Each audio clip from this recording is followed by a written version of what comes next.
The motion is adopted. The House stands adjourned until noon tomorrow. A historic first day of the 118th Congress. The House adjourned for the day without electing a new speaker. New majority leader in California Republican Kevin McCarthy failed to secure the votes on that first ballot, the first time that's happened in a century. The no vote sent McCarthy and Republicans back to the bargaining table. Eventually, he failed to win the gavel after 3 rounds of voting. McCarthy faces very strong opposition from a group of hardline conservative Republicans. Our political reporter Greg Lee live tonight in the newsroom. And Greg, the House, it remains in limbo here. Yeah, Mike, very much so. This was supposed to be a celebratory day for Kevin McCarthy after he led Republicans back to the majority. Now he'll spend the evening trying to find the votes and attempting to unify his divided party. McCarthy actually lost a vote in the 3rd round, leaving his path to the gavel unclear.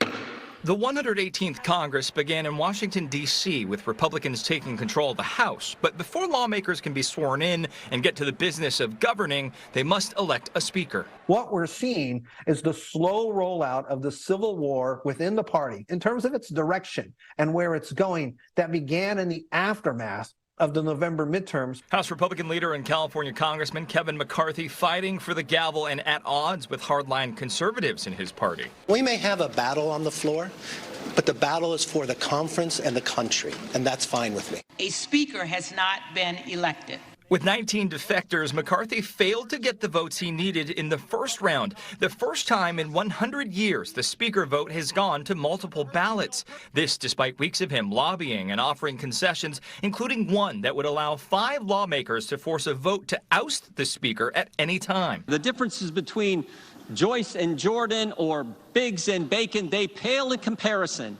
to the differences between us and the left, which now unfortunately controls the other party. So we had better come together. Congressman Jim Jordan, who won 6 votes in the first round, tried to unite his party around McCarthy by nominating him in the second round, but the standoff continued. Jim Jordan is humble, perhaps today humble to a fault. Maybe the right person for the job of Speaker of the House isn't someone who wants it so bad. California Democrat Ted Lieu mocked Republicans, tweeting this photo holding popcorn before the votes.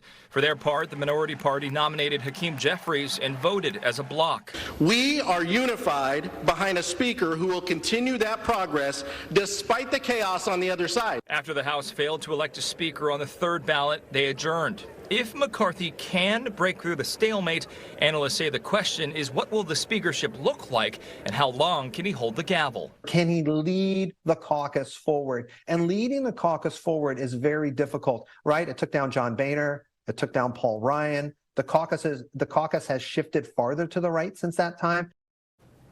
Some history here. The last time the speaker vote went to multiple ballots in 1923, it took 9 votes. The longest in U.S. history took 133 rounds in 1855.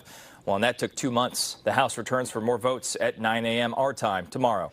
In the newsroom, Greg Lee, KTVU, Fox 2 News. Greg, Kevin McCarthy supported President Trump when he was in office. He did not support the impeachment when that came up. Based on today's votes, I mean, is this new generation of conservative Republicans, is it just growing and growing?